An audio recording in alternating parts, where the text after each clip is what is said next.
Hello my dear students, good morning all of you. नमस्ते बेटियों।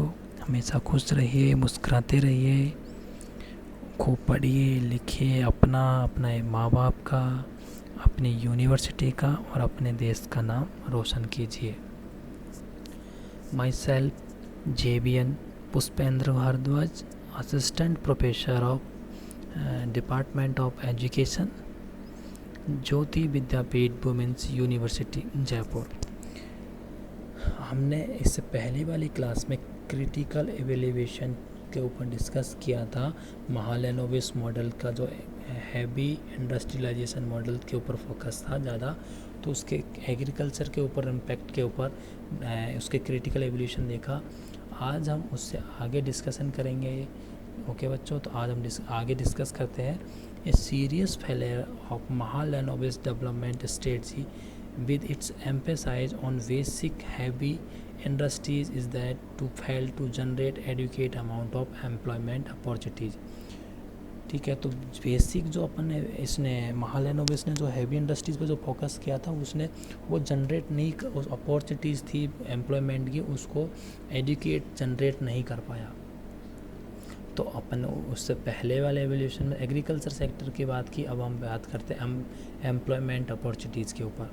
Pattern of industrialisation has been based on capital intensive technology imported from abroad and has been oriented toward urban large scale industries. If the emphasise were on rural oriented and induce industrialization, promoting cottage and small scale industries using intermediate technology, the problem of labor surplus and employment would not have been as acute as it is now। तो जो heavy industrialisation पर focus किया गया था, लेकिन वो focus कहाँ किया गया था? फॉरेन से और एब्रोड से इंपोर्ट की गई कैपिटल इंटेंसिव टेक्नोलॉजी पर फोकस किया गया था। और जो ये कौन सा था, इस रूरल एंड अर्बन, जो अर्बन एरियाज़ के अर्बन लार्ज स्केल इंडस्ट्रीज़ पर ओरिएंटेड था ये। जबकि अगर ये रूरल ओरिएंटेड इंडस्ट्रियलाइजेशन होता, उसको प्रमोट किया जाता, तो स्मॉल इंडस्ट्रीज़ तो विकसित होती साथ में, और इसमें स्मॉल जो स्केल इंडस्ट्रीज़ है उनके इंटरमीडिएट टेक्नोलॉजी यूज़ ली जाती। और जो आज अगर जो प्रॉब्लम ऑफ लेबर सरप्लस और अनएम्प्लॉयमेंट की जो प्रॉब्लम है, तो ये आज जितनी तेज़ी से है, इतना ज़्यादा है, तो वो नहीं होती, अब नहीं होती, क्योंकि अगर हम इंटरमीडिएट टेक्नोलॉजी यूज़ लेते, रूरल इंडस्ट्रियलाइजेशन की ओर बढ़ते, तो ये दिक्कत नहीं आती। Besides this, attention was not paid to absorb labor in agriculture sector, and the agriculture development strategy that would absorb more labor and productive employment was not adopted। जो attention था was not paid to absorb labor in agriculture sector, जो agriculture sector की वो attention था, जो उसको जो absorb करने का, वो हो नहीं पाया। Agriculture development strategy that could absorb more labor and productive employment was not adopted। जो प्रोडक्ट जितनी एम्प्लॉयमेंट एग्रीकल्चर सेक्टर प्रोवाइड कर रहा था, जितना हमें प्रोडक्टिव एम्प्लॉयमेंट नहीं करवा रहा था, और जितनी अनएम्प्लॉयमेंट लोग थे उनको रोज़गार के लिए एब्जॉर्ब नहीं कर पा रहा था प्रोडक्ट एम्प्लॉयमेंट, बल्कि जबकि जो एग्रीकल्चर सेक्टर वो ज़्यादा प्रोवाइड करवा रहा था। Necessary technological and institutional change for designing such an agriculture strategy required to create more employment were not in actual practice made। जो एग्रीकल्चर के ऊपर जो necessary technical and institutional changes थे, उसमें एग्रीकल्चर स्ट्रेटजी भी रिक्वायर्ड की गई थी क्रिएट, लेकिन उस पर इतना इम्पोर्टेंट नहीं दी गई थी। एक्चुअल प्रैक्टिस वो कागज़ों में ही रह गई थी, एक्चुअल उसे बनाया ही नहीं गया, प्रैक्टिस मेल प्रैक्टिस के रूप में किया ही नहीं गया। जो टेक्नोलॉजी कर रहे थे, ये टेक्नोलॉजी इतनी जितनी रोज़गार अपन क्रिएट करने की जो इतनी ज़रूरत थी, वैसे उतने क्रिएट नहीं कर पाए थे प्रैक्टिस में। Many land reforms major apart from evolution of big zamindars and Jagirdars remained mostly on paper। Legislations regarding tenancy reforms and ceiling on land holding were not actually enforced and implemented, being highly capital intensive। The basic heavy industries have themselves created very little employment opportunities. और जो ज़मींदारों से जागीरदारों से जो उन्मूलन का जो था, तो वो एवोल्यूशन, तो ज़मींदारों से उन्मूलन का था वो केवल कागज़ों में रह गया। किराएदारी सुधारों और भूमि जोत पर के संबंध में विधान वास्तव में लागू ही नहीं हो पाए थे। अत्यधिक जो हैवीली इंडस्ट्री, जो कैपिटल इंटेंसिव जो बेस हैवी इंडस्ट्रीज बेस थी, themselves create very little employment opportunity. जो कैपिटल इंटेंसिव टेक्नोलॉजी इंडस्ट्रीज जो हैवी इंडस्ट्रीज थी, वो जितनी एम्प्लॉयमेंट, बहुत कम एम्प्लॉयमेंट अपॉर्चुनिटी डेवलप करवाई, क्रिएट कर पाई। It is no doubt true that certain products of heavy industries such as fertilizers, steel, cement, etc. are certainly required for the growth of agriculture, especially in the context of agriculture technology, and should therefore be produced. But Mahalanovas strategy envies achievement of self-sufficiency all along the line, involving production of highly sophisticated machines to make machines. इसमें कोई वो doubt नहीं है कि जो agriculture के development के लिए जो फर्टिलाइज़र्स थे और उर्वरक, स्टील, सीमेंट आदि जैसे भारी उद्योगों कुछ उत्पादों की निश्चित रूप से आवश्यकता है, विशेष रूप से हैवी कृषि पद्धति के संदर्भ में, इसलिए उत्पादन किया जाना चाहिए। लेकिन इन सब का देखो, सीमेंट की ज़रूरत है, एग्रीकल्चर की ज़रूरत है, हमें फर्टिलाइज़र की ज़रूरत है, इन सब की ज़रूरत है। ये एग्रीकल्चर सेक्टर्स के लिए इनकी ज़रूरत है, बट इसके लिए भी उत्पादन किया जाना चाहिए। लेकिन इतना नहीं कि महालनोसिस रणनीति की जो रणनीति स्ट्रेटजी थी वो परिकल्पना करती है कि मशीन बनाने के लिए मशीनों को उत्पादन को शामिल करते हुए लाइन के साथ साथ आत्मनिर्भरता की उपलब्धि, मतलब मशीन का उत्पादन मशीन से ही किया जाए, इस तरह और किसी का उत्पादन नहीं किया जाए, इस तरह इस पर फोकस किया गया था इसमें specially.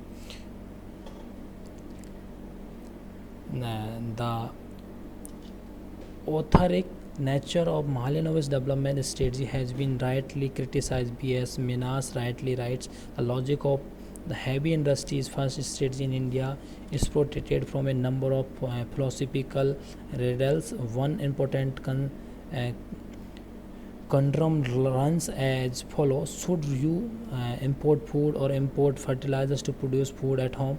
Rather than import fertilizers, should you not import fertilizers and material and machinery in order to make fertilizers at home? But why important fertilizers machinery should you not import machines to make fertilizers machines at home? On and on goes the riddles. तो रणनीति है क्या, निरंकुश nature की type की थी, कि सही आलोचना की गई। बी.एस. मिनास थे, वो सही लिखते हैं कि बहुत सारे इकोनॉमिस्ट थे, उन्होंने तर्क दिए थे इसमें कि क्या आपको जो है भोजन बनाने की ज़रूरत, क्या भोजन बनाने के लिए भोजन आयात करना चाहिए, क्या फर्टिलाइज़र्स का आयात करना चाहिए, उर्वरक आयात करने के बजाय क्या आपको घर पर उर्वरक बनाने के लिए उर्वरक सामग्री मशीन का आयात करना चाहिए? ये सही बात नहीं थी। तो मशीनरी पे फोकस करने के बजाय एग्रीकल्चर पर भी फोकस करना चाहिए था। इन view of the limited resources available for investment, the inclusion of highly capital intensive industries producing machines and mother machines exude a great deal of resources, leaving relatively little for agriculture and rural industries which contain large employment potential. Therefore, in our view, initial stage of development, some intermediates products, machine, capital goods should be imported if they are urgently needed for some industries, even if in their case we possess comparative advantage in dynamic constant. अगर हमें ऐसी चीज़ें development की initial stage में, भाई हमें intermediates products है, machinery है, कैपिटल, उनकी हमें बहुत ही ज़्यादा आवश्यकता है, तो हमें इंपोर्ट करने चाहिए। नहीं तो कंपरेटिव एडवांटेज वाली चीज़ है, उसके डायनेमिक को देखना चाहिए कि कंपरेटिव एडवांटेज के थ्रू देखना चाहिए कि जिस चीज़ हम सस्ता बना रहे हैं तो उसको खुद बनाओ, और नहीं तो जो चीज़ हमारे यहाँ महंगी बन रही है वहाँ से मंगा लो। However, it need to be emphasized again that the form of capital is crucial for employment generation. What is required is small and simple types of machines and tools which are required for growth of agriculture and small scale rural industries. Further production of those types of capital such as fertilizer, pesticides, cement, which will help to raising agriculture production and employment, need to expand it. Some large scale industries, if their large size is necessary in view of technological considerations, should play a supporting role of development of agriculture and rural industries. Thus the strategy of growth in India should be reoriented so that agriculture and rural industries constitute the main thrust of the development efforts. तो ऐसे industries को develop करना चाहिए जो हमारे agriculture sector को भी increase करे, उसके प्रोडक्शन को इंक्रीज़ करे, ये सारी चीज़ें. From the foregoing analysis, it follows that if the mounting unemployment problem is to be tackled, the stage of development adopted need to be revised and modified. In the new strategy, agriculture has to play a key role in generating enough employment opportunity for a long time to come. तो अपन को इस तरीके से ऐसे unemployment की जो problem है उसको टैकल करना चाहिए था. और एग्रीकल्चर को डेवलपमेंट के साथ साथ हम एग्रीकल्चर डेवलपमेंट करते तो हमारे यहाँ अनएम्प्लॉयमेंट की जो प्रॉब्लम वो नहीं होती और एम्प्लॉयमेंट, सबको एम्प्लॉयमेंट मिल जाता mostly. The fact that 68% of Indian labor force and majority of the unemployed and underemployed resides the rural area, and further that the employment potential of the industries of large scale types very little. तो जो ऐसी industries हैं जिनमें जो industries है जो large scale types की very little है, उन large scale types is very little. इन जो इंडस्ट्रीज़ है बड़ी, उनमें क्या जो एम्प्लॉयमेंट की जो रिक्वायरमेंट होती है गाँवों में, रूरल एरियाज़ में क्या होता है अनएम्प्लॉयमेंट, अंडर एम्प्लॉयमेंट क्या ज़्यादा है, मेजॉरिटी है, लेबर फोर्स बहुत ज़्यादा है वहाँ. तो इन इंडस्ट्रीज़ के पास इतना कुछ है नहीं है कि वो सभी लोगों को रोज़गार प्रोवाइड कर पा सके. The problem of agriculture and rural development must be made the springboard at the leading sector of generating productive employment for millions. तो एग्रीकल्चर और रूरल डेवलपमेंट अगर करते तो इनके पास क्या होती है, ये इतनी पावर है कि इनके पास की सब जितने इनके पास या इन सेक्टर्स में एम्प्लॉयमेंट जो है मिलियंस में प्रोडक्टिव होती, मिलियंस में एम्प्लॉयमेंट जनरेट होता. Another weakness of heavy industries fast strategy and development was that is choose pattern of investment with higher capital output ratio. In basic heavy industries, capital output ratio was admittedly high and agriculture related activity capital output ratio was low. हर चीज़ industrialisation को employment को बढ़ावे ध्यान दिया गया, agriculture पर कोई ध्यान नहीं गया, इसको प्रोडक्शन पर जो आउटपुट रेशियो था वो वेरी लो था, तो इस पर ध्यान नहीं दिया गया था बिल्कुल, तो एम्प्लॉयमेंट भी कम ही रहेगा. ठीक है.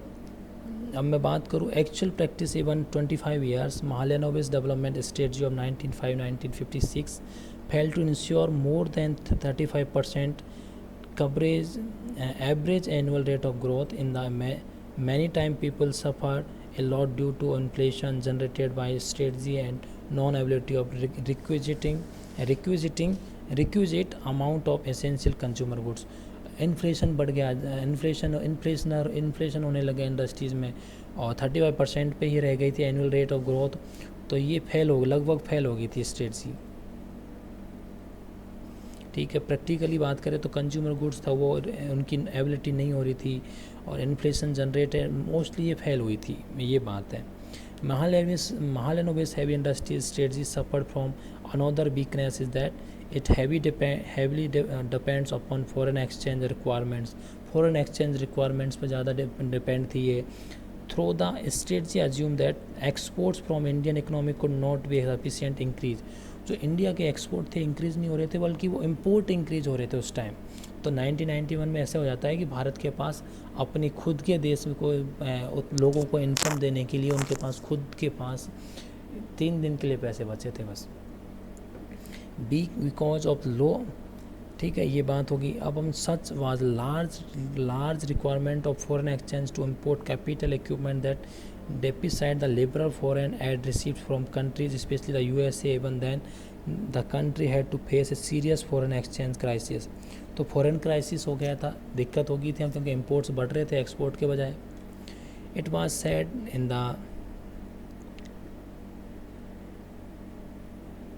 It was said in the defense of heavy industry strategy that it would ultimately help in substituting imports of heavy industry products such as steel, cement, various kinds of machine, fertilizers, etc. The impulse that import substitutions when accomplished would enable the economy to dispense with foreign aids. However, it was said that in the meantime,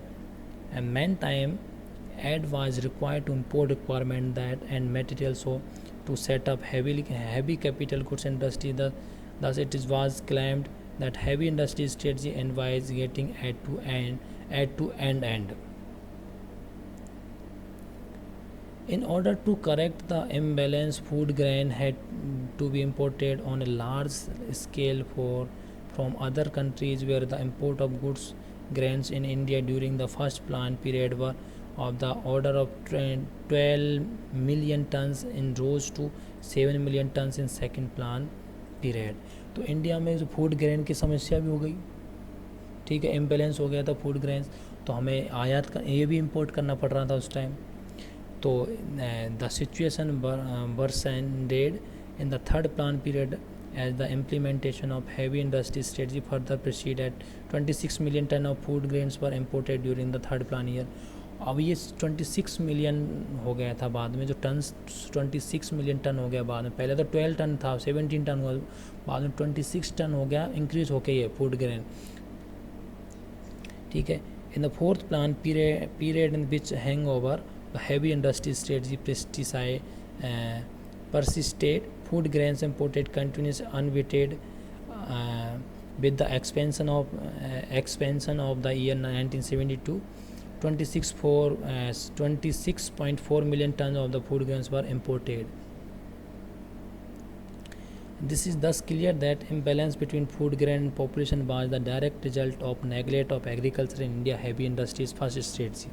तो India की जो first strategy में ये सबसे पहली दिक्कत यही थी कि जो ये नेगलेक्ट एग्रीकल्चर सेक्टर को नेगलेक्ट होने की वजह से ही फूड ग्रेन की समस्या इंडिया में हुई. इम्बैलेंस जो फूड ग्रेन था पॉपुलेशन और फूड ग्रेन्स में, तो ये समस्या एग्रीकल्चर को नेगलेक्ट करने की वजह से और इंडस्ट्रियलाइजेशन को, हैवी इंडस्ट्रियलाइजेशन को फर्स्ट पॉइंट पर रखने की वजह से ही हुआ है.